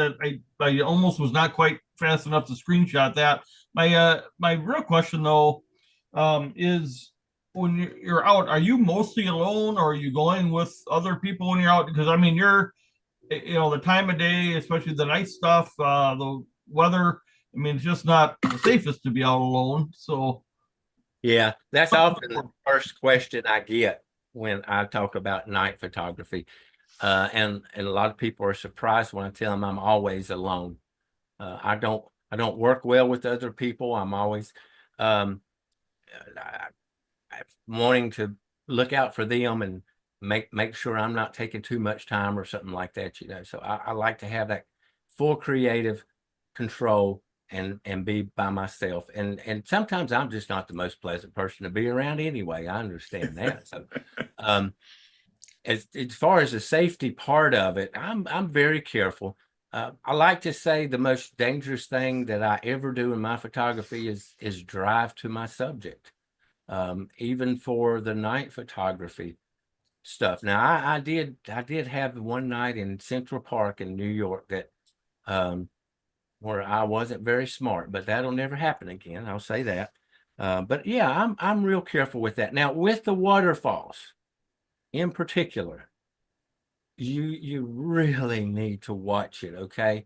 That's why I say get out there in the daytime first. Please don't think you're going to go do a night shot of a waterfall that you have never been to before during the day. That is not safe at all, unless it's at a park where you got a paved walkway going up to an overlook, Niagara Falls, okay, you can do that. But these waterfalls in the woods and stuff like that, you need to hike that trail. And if you're going to do the underwater light painting, you need to get in that pool. Don't just look at it in the day. Get in the pool and wait around so that you know what to expect for that. I would say that it's going to be safer if you take somebody with you. Just take them and make sure they have the understanding up front. The only reason they're going is to drag your butt out of there if you trip over something when you're doing the light painting, and they're just going to have to sit there and be quiet for the whole time you're there. It would be safer, but I just can't find anybody that would do that. yeah. Well, I mean, I see on your website you are also a drone photographer, and of course, a lot of times we'll have a visual observer, and it's kind of a similar thing, doing what you're doing, and that to me is a good thing. Yeah, and it's hard to light paint and have two photographers working at the same time. That just doesn't work. It doesn't work. And when I get on my photo tours, my waterfalls at night photo tours, I explain to the people, so you're going to get your shots, and you can do light painting, but when we're actually doing the actual shooting, I have to do the light painting for you. I only limit it to 4 people. I won't let more than 4 go. So that works out pretty good. And they'll set up, and then I'll demonstrate all the different light painting techniques, set up the light panel, and then use the flashlight. They're all capturing the same thing. Now they can process that shot the way they want to. And 4 people getting the same light painting, I promise you, they're going to have 4 completely different finished photos when they're done. But yeah, there's no way I could have those people out there, all of them trying to paint at the same time. That does not work. No. I've had that happen once or twice, and it just is total chaos. With moonlighting, have you tried different moon phases to see if the amount of moonlight is generally better? Absolutely. You 2 weeks out of the month for landscape illuminated by the moon. So that means, say the moon just turned half full, you got 2 weeks. First week it take it to get to full, and then the next week it goes back to the next half full, and that's plenty of light. Now, your exposures will change. Of course, the more light, then you got to change the exposure based on that. And here's something to keep in mind. I should actually mention this. The quality of the light will change as well. Think about it like this. If you photograph with the sun directly over your head and it's fully illuminating the scene in front of you, you're going to get flat lighting, and it may work okay. And for a moonlit shot, simply because it's a moonlit shot and people aren't expecting it, and you got white stars, little dots, stars in the skies, you're still going to get that wow factor with it. But with a half full moon, then the quality of the light is going to be different. That's when you're going to start getting more, like I said, remember the triangle lighting I suggested, using your light painting? Well, it's similar with that half full moon. It's lower in the sky and it's not as much light. And so it just gives a different quality to the light. So go through it all, photograph it in all different times for sure. Yeah. Let's see, when you are shooting waterfalls that you aren't familiar with, do you use a drone to scout locations? Thinking of this because of the wet terrain. Yeah. Well, I think that's a good idea. I've never done that before. I've never used the drone to scout. I guess I've never needed to. I just go on and hike to them. I think the only thing you'd really have to consider there, if you were to do that, is it allowable to do that? Because there's just a lot of airspace, national parks, state wildlife areas, national wildlife, that you just can't use drones. So because most waterfalls are probably in areas like that, it may not be the most practical application as much as we would like it to be. Such a good point. And I can't tell you how many times I see somebody post a drone shot that they made in a national park or a wilderness area or something like that, or a state park here. That happens a lot. We have one area here, which is fortunate. We have lots of acreage in national forests that I live close by, and so I can fly my drone there, except for the wilderness areas and a few other areas. But other than that, I've got the Blue Ridge Parkway, Great Smoky Mountains National Park, state parks, all these wonderful areas, and no, I can't fly the drone in that. And you know what? That's okay. I'm perfectly happy that those are off limits, to tell you the truth. I've flown my drone around a waterfall before, and there's two issues with it. Usually the shutter speed is faster than I want for the water flowing. But the other issue that I've had with it is usually when there's a waterfall, there's a lot of trees around. And I have found one in the park, in the nature park nearby, very difficult to fly the drone in and around the trees, and afraid that I'm gonna hit a branch or something, and had to be so careful that it almost wasn't worth it. Those are two very, very good points. And there's actually a third consideration there as well, because the waterfalls, especially bigger waterfalls, are putting off a lot of pressure. So you have to be careful of inversion factors, temperature changes, moisture levels. There's just a lot to consider doing that if you're going to try and fly near a waterfall. Absolutely. Such good points. I'd like to expand on that a bit too, because I think that's important. I never use my drone for up close waterfall photography for the reasons that you just stated. All of those, very well put. So I use my drone. It's always flying high. It's getting more of an overall higher aerial type look. The other thing is that most drones, or my drone, let's put it that way, will only shoot a horizontal. So the composition might not be what I want it to be if I try to shoot up close. So I get back from a distance for all of those reasons.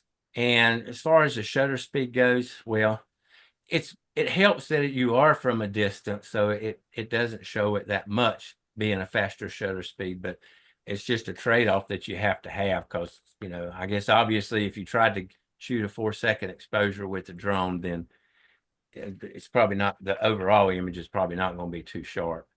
But yeah, that I see that, and I have had people I take on my photo tour, or not photo tours, but I've done a lot of private instruction where I'll take people out, just one-on-one instruction, and several of them have brought their drones. And if it's legal to fly in that area, I'll let them do it, as long as there's not other people around. And they'll do it. And I know they're not getting, and we talk about it a little bit, but they want to get the shots. They want to do it. It's, so go ahead. I'll tell you a funny right quick. I don't know if I have time or not. Tell me to shut up if I need to. So I had a guy, he was flying his little drone, and he crashed it. He crashed it down the bank. There's a bunch of rocks and stuff. They crashed it down the bank, and I wasn't too far away from him, but I didn't see him crash it. And he walked back up, and he said, "I crashed my drone." He said, "Let's go." I said, "You're not going to try to get it back?" He said, "No, it's down that bank." I said, "Come on, man." So I went over there. I climbed down the bank, and I walked straight to it. And I picked it up. I climbed back up the bank, and I handed it to him, and he's looking at it, and he's staring at it, and he looks kind of funny. He says, "This is not mine." It wasn't the same model, but there was some minor little difference, and he could tell instantly that it wasn't his. Yeah. The only downside to that is, I mean, if he's got it properly marked, somebody's going to find it, and then FAA gets involved, you know. But so I went back down there, and I found his. I brought it back to him, and then I took the one that I found, and I didn't feel comfortable doing this, but how are you going to find the person? So I looked at the shots, and I got enough information from the scenes. I made a Facebook post and actually was able to locate the owner of the drone, and which I thought was really cool. And I told him I'd send it back to him if he'd pay for shipping, and so I did. And let's just say the shipping was $15.76. Let's just say, and so I gave him my Zoom account. And he put $15.76 in it, and I thought, okay, well, he paid for shipping. I thought I would have rounded it up to 20 myself. Actually,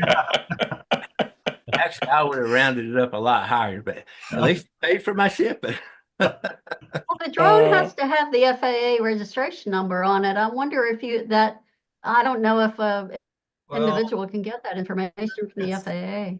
Only partially though, Dreama, because if it's under 250 grams and you're flying recreationally, technically you don't have to have it marked. But it wasn't marked. Oh, Yeah. Well, inquiring mind wants to know, do you find any stills back in the woods? Oh God, I want to so much. I have friends. I have waterfalling friends that run across them.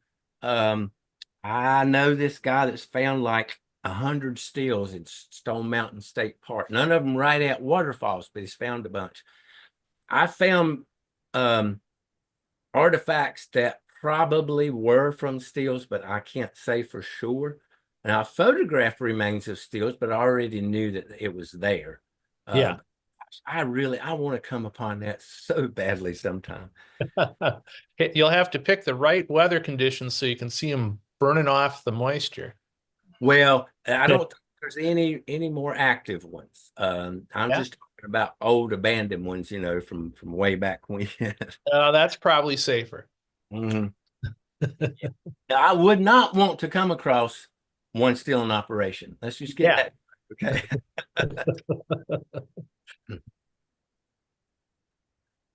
Anybody else have any other questions? Looks like I've run through everything that was in the chat.